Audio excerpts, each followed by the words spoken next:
Capítulo 32.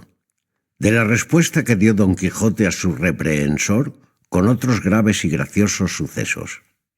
Levantado pues en pie Don Quijote, temblando de los pies a la cabeza como azogado, con presurosa y turbada lengua, dijo: El lugar donde estoy, y la presencia ante quien me hallo, y el respeto que siempre tuve y tengo al estado que vuesa merced profesa, tienen y atan las manos de mi justo enojo.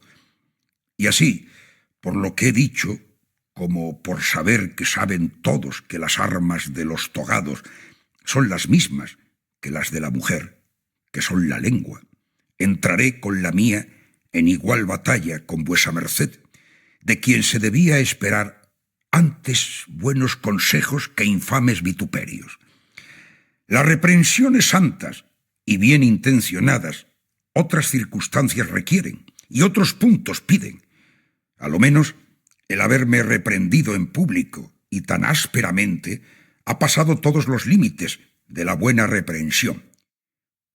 Pues las primeras mejor asientan sobre la blandura que sobre la aspereza. Y no es bien que sin tener conocimiento del pecado que se reprende, llamar al pecador, sin más ni más, mentecato y tonto. Si no, dígame vuesa merced, ¿por cuál de las mentecaterías que en mí ha visto me condena y vitupera y me manda que me vaya a mi casa a tener cuenta en el gobierno de ella y de mi mujer y de mis hijos sin saber si la tengo o los tengo? No hay más sino a troche moche entrarse por las casas ajenas a gobernar sus dueños y habiéndose criado algunos en la estrecheza de algún pupilaje, sin haber visto más mundo que el que pueda contenerse en 20 o 30 leguas de distrito, meterse de rondón a dar leyes a la caballería y a juzgar a los caballeros andantes. Por ventura, ¿es asunto vano o es tiempo malgastado el que se gasta en vagar por el mundo, no buscando los regalos de él, sino las asperezas por donde los buenos suben al asiento de la inmortalidad? Si me tuvieran por tonto los caballeros, los magníficos, los generosos, los altamente nacidos, tuviéralo por afrenta irreparable. Pero de que me tengan por sandio los estudiantes que nunca entraron ni pisaron las sendas de la caballería, no se me da un ardite. Caballero soy, y caballero he de morir, si place al Altísimo. Unos van por el ancho campo de la ambición soberbia, otros por el de la adulación servil y baja, otros por el de la hipocresía engañosa, y algunos por el de la verdadera religión. Pero yo, inclinado de mi estrella, voy por la angosta senda de la caballería andante, por cuyo ejercicio desprecio la hacienda, pero no la honra. Yo he satisfecho agravios, enderezado tuertos, castigado insolencias, vencido gigantes y atropellado vestiglos. Yo soy enamorado, no más de porque es forzoso que los caballeros andantes lo sean, y siéndolo, no soy de los enamorados viciosos, sino de los platónicos continentes. Mis intenciones siempre las enderezo a buenos fines, que son de hacer bien a todos y mal a ninguno. Si el que esto entiende, si el que esto obra, si el que de esto trata merece ser llamado bobo, díganlo, vuestras grandezas, duque y duquesa excelentes. Bien, por Dios, dijo Sancho. No diga más vuestra merced, señor y amo mío, en su abono, porque no hay más que decir, ni más que pensar, ni más que perseverar en el mundo, más que negando este señor, como ha negado, que no ha habido en el mundo ni los hay caballeros andantes, que mucho que no sepa ninguna de las cosas que ha dicho. Por ventura, dijo el eclesiástico, ¿sois vos, hermano, aquel Sancho Panza que dicen, a quien vuestro amo tiene prometida una ínsula? Sí soy, y soy quien la merece tan bien como otro cualquiera. Soy quien, júntate a los buenos y serás uno de ellos. Y soy yo de aquellos, no con quien naces, sino con quien paces. Y de los quien a buen árbol se arrima, buena sombra le cobija. Yo me he arrimado a buen señor, y ha muchos meses que ando en su compañía, y he de ser otro como él, Dios queriendo, y viva él y viva yo, que ni a él le faltarán imperios que mandar, ni a mí ínsulas que gobernar. No por cierto, Sancho amigo, Dijo a esta sazón el duque. que yo, en nombre del señor Don Quijote, os mando el gobierno de una que tengo de nones, de no pequeña calidad. Híncate de rodillas, Sancho, Dijo Don Quijote. y besa los pies a su excelencia, por la merced que te ha hecho. Hízolo así Sancho, lo cual visto por el eclesiástico, se levantó de la mesa mohíno además, diciendo: Por el hábito que tengo, que estoy por decir que es tan sandio vuestra excelencia como estos pecadores. Mirad si no han de ser ellos locos, pues los cuerdos canonizan sus locuras. Quédese vuestra excelencia con ellos, que en tanto que estuvieren en casa, me estaré yo en la mía, y me excusaré de reprender lo que no puedo remediar. Y sin decir más ni comer más, se fue sin que fuesen parte a detenerle los ruegos de los duques, aunque el duque no le dijo mucho, impedido de la risa que su impertinente cólera le había causado. Acabó de reír y dijo a Don Quijote: Vuesa merced, señor caballero de los leones, ha respondido por sí tan altamente que no le queda cosa por satisfacer deste, que aunque parece agravio, no lo es en ninguna manera. Porque así como no agravian las mujeres, no agravian los eclesiásticos, como vuesa merced mejor sabe. Así es. Y la causa es que el que no puede ser agraviado, no puede agraviar a nadie. Las mujeres, los niños y los eclesiásticos, como no pueden defenderse, aunque sean ofendidos, no pueden ser afrentados. Porque entre el agravio y la afrenta hay esta diferencia, como mejor vuestra excelencia sabe. La afrenta viene de parte de quien la puede hacer, y la hace, y la sustenta. El agravio puede venir de cualquier parte, sin que afrente.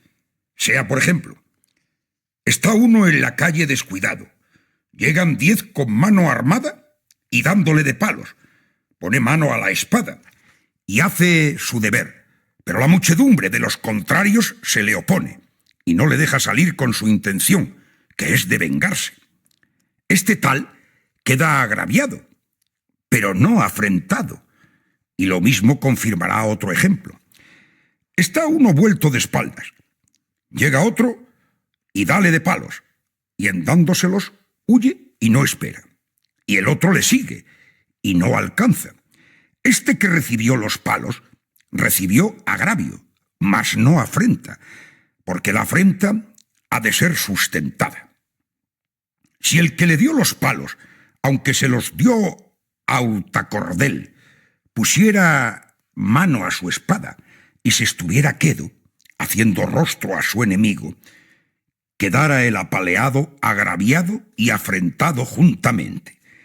Agraviado porque le dieron a traición, afrentado porque el que le dio sustentó lo que había hecho sin volver las espaldas y a pie quedo. Y así, según las leyes del maldito duelo, yo puedo estar agraviado, mas no afrentado, porque los niños no sienten, ni las mujeres, ni pueden huir, ni tienen para qué esperar. Y lo mismo los constituidos en la sacra religión, porque estos 3 géneros de gente carecen de armas ofensivas y defensivas, y así, aunque naturalmente estén obligados a defenderse, no lo están para ofender a nadie. Y aunque poco dije que yo podía estar agraviado, ahora digo que no, en ninguna manera, porque quien no puede recibir afrenta, menos la puede dar, por las cuales razones yo no debo sentir ni siento las que aquel buen hombre me ha dicho. Solo quisiera que esperara algún poco para darle a entender en el error en que está en pensar y decir que no ha habido ni los hay caballeros andantes en el mundo, que si lo tal oyera Amadís o uno de los infinitos de su linaje, yo sé que no le fuera bien a su merced. Eso juro yo bien. dijo Sancho. Cuchillada le hubieran dado, que le abrieran de arriba a abajo como una granada, o como a un melón muy maduro. Bonitos eran ellos para sufrir semejantes cosquillas. Para mi santiguada, que tengo por cierto que si Reinaldos de Montalbán hubiera oído esas razones al hombrecito, tapaboca le hubiera dado, que no hablara más en 3 años. No, sino tomárase con ellos y viera cómo escapaba de sus manos. Perecía de risa la duquesa en oyendo hablar a Sancho, y en su opinión le tenía por más gracioso y por más loco que a su amo. Y muchos hubo en aquel tiempo que fueron de este mismo parecer.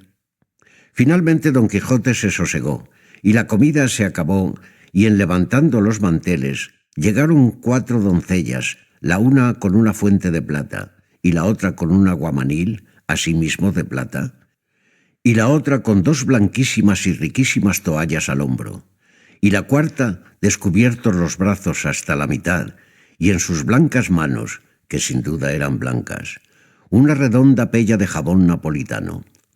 Llegó la de la fuente, y con gentil donaire y desenvoltura encajó la fuente debajo de la barba de don Quijote, el cual, sin hablar palabra, admirado de semejante ceremonia, creyendo que debía ser usanza de aquella tierra, en lugar de las manos, lavar las barbas, y así tendió la suya todo cuanto pudo, y al mismo punto comenzó a llover el aguamanil, y la doncella del jabón le manoseó las barbas con mucha prisa, levantando copos de nieve, que no eran menos blancas las jabonaduras, no sólo por las barbas, mas por todo el rostro y por los ojos del obediente caballero, tanto que se los hicieron cerrar por fuerza.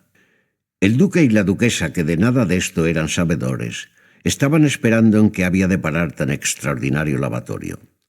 La doncella barbera, cuando le tuvo con un palmo de jabonadura, fingió que se le había acabado el agua y mandó a la del aguamanil que fuese por ella, que el señor don Quijote esperaría.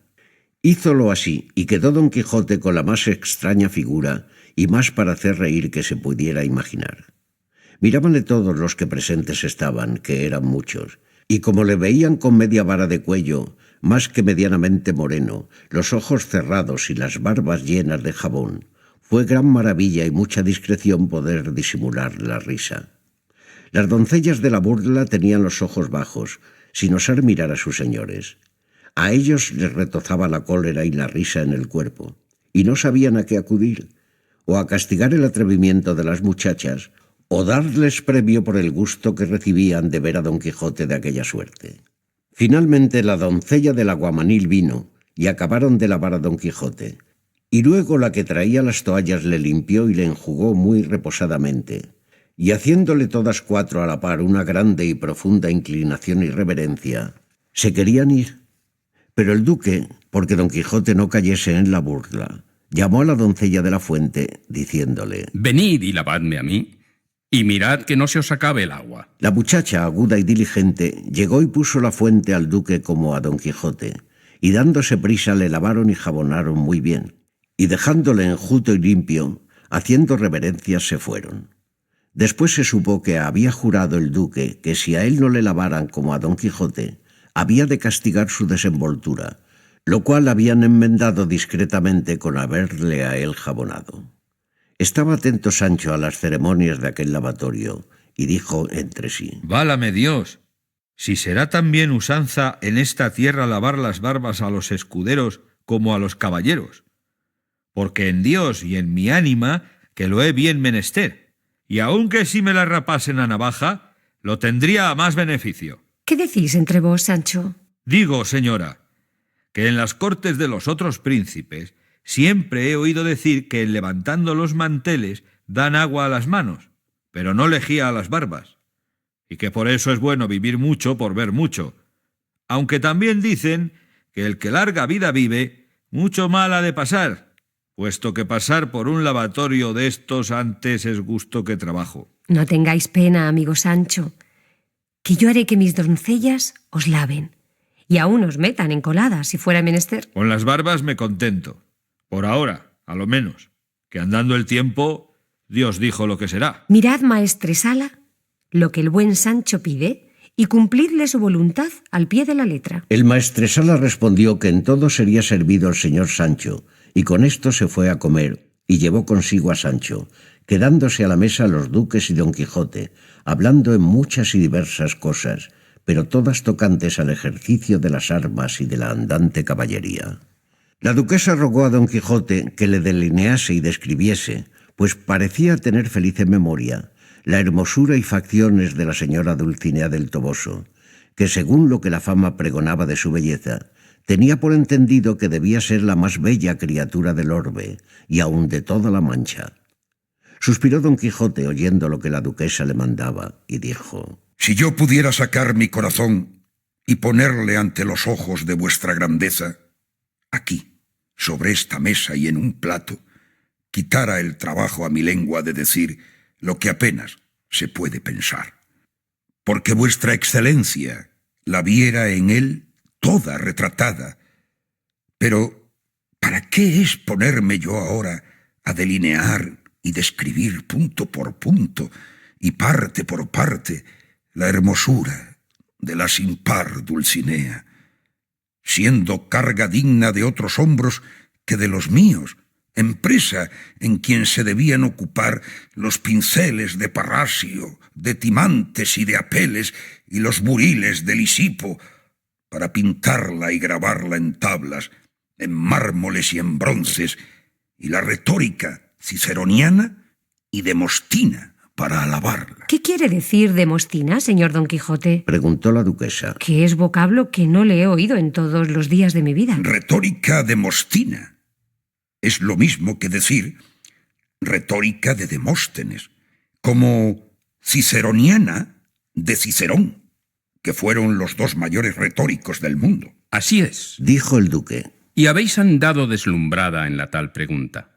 Pero, con todo eso, nos daría gran gusto el señor Don Quijote si nos la pintase, que a buen seguro, que aunque sea en rasguño y bosquejo, que ella salga tal, que la tengan envidia las más hermosas. Si hiciera, por cierto, si no me la hubiera borrado de la idea la desgracia, que poco ha que le sucedió, que es tal, que más estoy para llorarla que para describirla. Porque habrán de saber vuestras grandezas que yendo los días pasados a besarle las manos y a recibir su bendición, beneplácito y licencia para esta tercera salida, hallé otra de la que buscaba. Halléla encantada y convertida de princesa en labradora, de hermosa en fea, de ángel en diablo, de olorosa en pestífera, de bien hablada en rústica, de reposada en brincadora, de luz en tinieblas y finalmente de Dulcinea del Toboso en una villana de Sayago. ¡Válame Dios! Dando una gran voz, dijo a este instante el duque: ¿Quién ha sido el que tanto mal ha hecho al mundo? ¿Quién ha quitado de él la belleza que le alegraba, el donaire que le entretenía y la honestidad que le acreditaba? ¿Quién? ¿Quién puede ser sino algún maligno encantador de los muchos envidiosos que me persiguen? Esta raza maldita, nacida en el mundo para oscurecer y aniquilar las hazañas de los buenos y para dar luz y levantar los fechos de los malos. Perseguido me han encantadores, encantadores me persiguen y encantadores me perseguirán hasta dar conmigo y con mis altas caballerías en el profundo abismo del olvido, y en aquella parte me dañan y hieren donde ven que más lo siento, porque quitarle a un caballero andante su dama es quitarle los ojos con que mira, y el sol con que se alumbra, y el sustento con que se mantiene. Otras muchas veces lo he dicho, y ahora lo vuelvo a decir, que el caballero andante sin dama es como el árbol sin hojas, el edificio sin cimiento y la sombra sin cuerpo de quien se cause. No hay más que decir, pero si con todo eso hemos de dar crédito a la historia que del señor Don Quijote de pocos días a esta parte ha salido a la luz del mundo, con general aplauso de las gentes, de ella se colige, si mal no me acuerdo, que nunca vuesa merced ha visto a la señora Dulcinea, y que esa tal señora no es en el mundo, sino que es dama fantástica, que vuesa merced la engendró y parió en su entendimiento, y la pintó con todas aquellas gracias y perfecciones que quiso. En eso hay mucho que decir. Dios sabe si hay Dulcinea o no en el mundo, o si es fantástica o no es fantástica. Y estas no son de las cosas cuya averiguación se ha de llevar hasta el cabo. Ni yo engendré ni parí a mi señora, puesto que la contemplo como conviene que sea una dama que contenga en sí las partes que puedan hacerla famosa en todas las del mundo, como son hermosa sin tacha, grave sin soberbia, amorosa con honestidad, agradecida por cortés, cortés por bien criada y finalmente alta por linaje, a causa que sobre la buena sangre resplandece y campea la hermosura con más grados de perfección que en las hermosas humildemente nacidas. Así es, dijo el duque. pero hame de dar licencia al señor Don Quijote para que diga lo que me fuerza a decir la historia que de sus hazañas he leído, de donde se infiere que, puesto que se conceda que hay Dulcinea en el Toboso o fuera de él, y que sea hermosa en el sumo grado que vuesa merced nos la pinta, en lo de la alteza del linaje no corre parejas con las orianas y las alastrarajeas, con las madásimas, ni con otras de este jaez, de quien están llenas las historias que vuesa merced bien sabe. A eso puedo decir que Dulcinea es hija de sus obras, y que las virtudes adoban la sangre, y que más se ha de estimar y tener un humilde virtuoso que un vicioso levantado, cuanto más que Dulcinea tiene un jirón que la puede llevar a ser reina de corona y cetro, que el merecimiento de una mujer hermosa y virtuosa a hacer mayores milagros se extiende, y aunque no formalmente, virtualmente tiene en sí encerradas mayores venturas.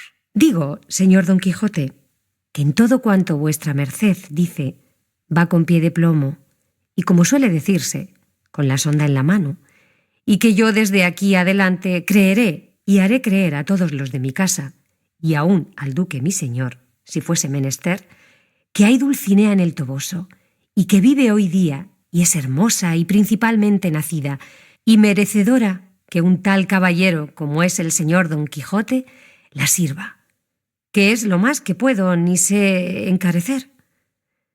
Pero no puedo dejar de formar un escrúpulo y tener algún no sé qué de ojeriza contra Sancho Panza. El escrúpulo es que dice la historia referida que el tal Sancho Panza halló a la tal señora Dulcinea cuando de parte de vuestra merced le llevó una epístola, ahechando un costal de trigo, y por más señas dice que era rubión, cosa que me hace dudar en la alteza de su linaje. A lo que respondió Don Quijote: Señora mía, sabrá la vuestra grandeza que todas o las más cosas que a mí me suceden van fuera de los términos ordinarios de las que a los otros caballeros andantes acontecen, o ya sean encaminadas por el querer inescrutable de los hados, o ya vengan encaminadas por la malicia de algún encantador envidioso.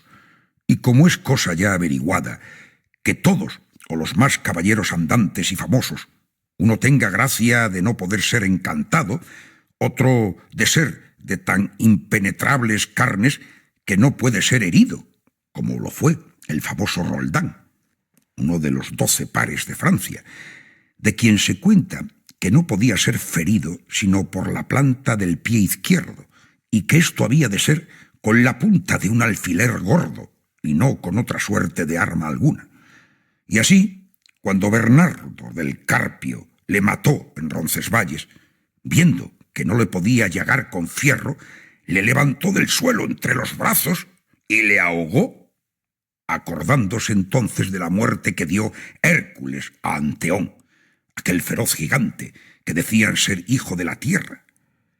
Quiero inferir de lo dicho que podría ser que yo tuviese alguna gracia de estas, no del no poder ser ferido, porque muchas veces la experiencia me ha mostrado que soy de carnes blandas y no nada impenetrables, ni la de no poder ser encantado, que ya me he visto metido en una jaula donde todo el mundo no fuera poderoso a encerrarme, sino fuera a fuerzas de encantamientos, pero pues de aquel me libré.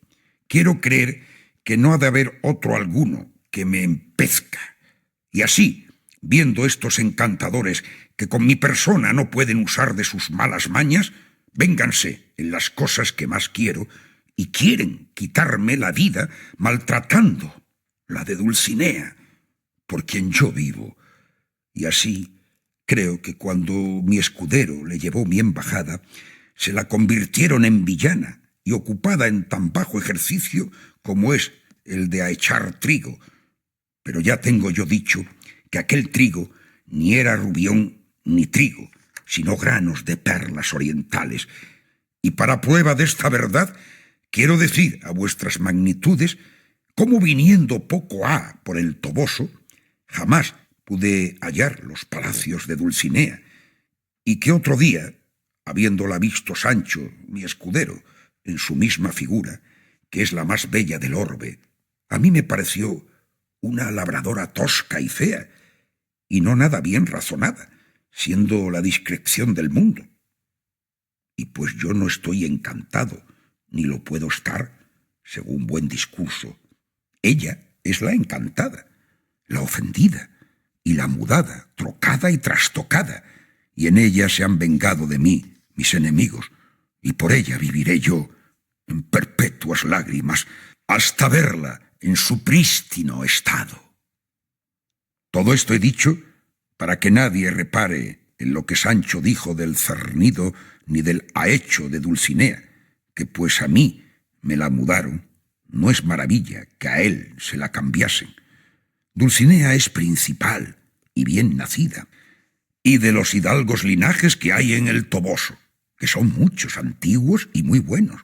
A buen seguro que no le cabe poca parte a la sin par Dulcinea, porque en su lugar será famoso y nombrado en los venideros siglos, como lo ha sido Troya por Helena y España por la Cava, aunque con mejor título y fama.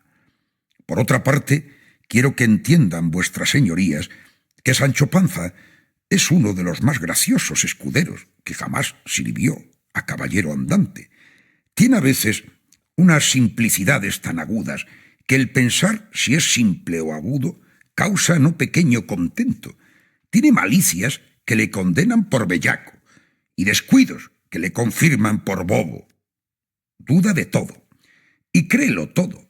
Cuando pienso que se va a despeñar de tonto, sale con unas discreciones que le levantan al cielo. Finalmente, yo no le trocaría con otro escudero, aunque me diesen de añadidura una ciudad, y así estoy en duda si será bien enviarle al gobierno de quien vuestra grandeza le ha hecho merced, aunque veo en él una cierta aptitud para esto de gobernar, que atusándole tantico el entendimiento, se saldría con cualquiera gobierno, como el rey con sus alcabalas.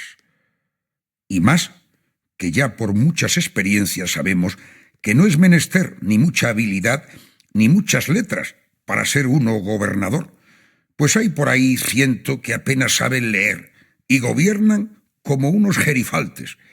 El toque está en que tengan buena intención y deseen acertar en todo, que nunca les faltará quien les aconseje y encamine en lo que han de hacer, como los gobernadores caballeros y no letrados, que sentencian con asesor. Aconsejaríale yo que ni tome cohecho, ni pierda derecho, y otras cosillas que me quedan en el estómago, que saldrán a su tiempo para utilidad de Sancho y provecho de la ínsula que gobernare. A este punto llegaban de su coloquio el duque, la duquesa y Don Quijote, cuando oyeron muchas voces y gran rumor de gente en el palacio. Y a deshora entró Sancho en la sala, todo asustado, con un cernadero por babador, y tras él muchos mozos, o por mejor decir, pícaros de cocina y otra gente menuda. Y uno venía con un artesoncillo de agua, que en la color y poca limpieza mostraba ser de fregar. Seguíale y perseguíale el de la artesa, y procuraba con toda solicitud ponérsela y encajársela debajo de las barbas, y otro pícaro mostraba querérselas lavar. ¿Qué es esto, hermanos? Preguntó la duquesa. ¿Qué es esto? ¿Qué queréis a ese buen hombre? ¿Cómo y no consideráis que está electo gobernador? A lo que respondió el pícaro barbero. No quiere este señor dejarse lavar, como es usanza, y como se la lavó el duque mi señor y el señor su amo. Sí quiero, Respondió Sancho con mucha cólera. pero querría que fuese con toallas más limpias, con lejía más clara y con manos no tan sucias. Que no hay tanta diferencia de mí a mi amo. Que a él le laven con agua de ángeles y a mí con lejía de diablos. Las usanzas de las tierras y de los palacios de los príncipes tanto son buenas cuanto no dan pesadumbre. Pero la costumbre del lavatorio que aquí se usa, peor es que de disciplinantes. Yo estoy limpio de barbas y no tengo necesidad de semejantes refrigerios. Y el que se llegare a lavarme ni a tocarme un pelo de la cabeza, digo, de mi barba, hablando con el debido acatamiento, le daré tal puñada que le deje el puño engastado en los cascos, que estas tales ceremonias y jabonaduras más parecen burlas que gasajos de huéspedes. Perecida de risa estaba la duquesa viendo la cólera y oyendo las razones de Sancho, pero no dio mucho gusto a Don Quijote verle tan mal adeliñado, con la jaspeada toalla, y tan rodeado de tantos entretenidos de cocina, y así haciendo una profunda reverencia a los duques, como que les pedía licencia para hablar, con voz reposada dijo a la canalla. Hola, señores caballeros. Vuesas mercedes dejen al mancebo y vuélvanse por donde vinieron. O por otra parte, si se les antojare, que mi escudero es limpio tanto como otro, y esas artesillas son para él estrechas y penantes búcaros. Tomen mi consejo y déjenle, porque ni él ni yo sabemos de achaque de burlas. Cogióle la razón de la boca Sancho y prosiguió diciendo: No, sino lléguense a hacer burlas del mostrenco, que así lo sufriré como ahora es de noche. Traigan aquí un peine o lo que quisieren, y almohácenme estas barbas. Y si sacaren de ellas cosa que ofenda a la limpieza, que me trasquilen a cruces. A esta sazón, sin dejar la risa, dijo la duquesa: Sancho Panza tiene razón en todo cuanto ha dicho, y la tendrá en todo cuanto dijere. Él es limpio, y como él dice, no tiene necesidad de lavarse. Y si nuestra usanza no le contenta, su alma en su palma, cuanto más que vosotros, ministros de la limpieza, habéis andado demasiadamente de remisos y descuidados, y no sé si diga atrevidos, a traer al tal personaje y a tales barbas, en lugar de fuentes y aguamaniles de oro puro y de alemanas toallas, artesillas y dornajos de palo y rodillas de aparadores. Pero, en fin, sois malos y mal nacidos, y no podéis dejar, como malandrines que sois, demostrar la ojeriza que tenéis con los escuderos de los andantes caballeros. Creyeron los apicarados ministros, y aun el maestresala que venía con ellos, que la duquesa hablaba de veras, y así quitaron el cernadero del pecho de Sancho, y todos confusos y casi corridos se fueron y le dejaron, el cual, viéndose fuera de aquel, a su parecer, sumo peligro, se fue a hincar de rodillas ante la duquesa y dijo: De grandes señoras, grandes mercedes se esperan.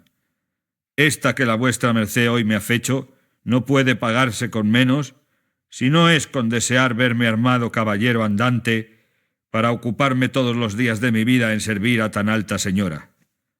Labrador soy, Sancho Panza me llamo, casado soy, hijos tengo y de escudero sirvo. Si con alguna de estas cosas puedo servir a vuestra grandeza, menos tardaré yo en obedecer que vuestra señoría en mandar.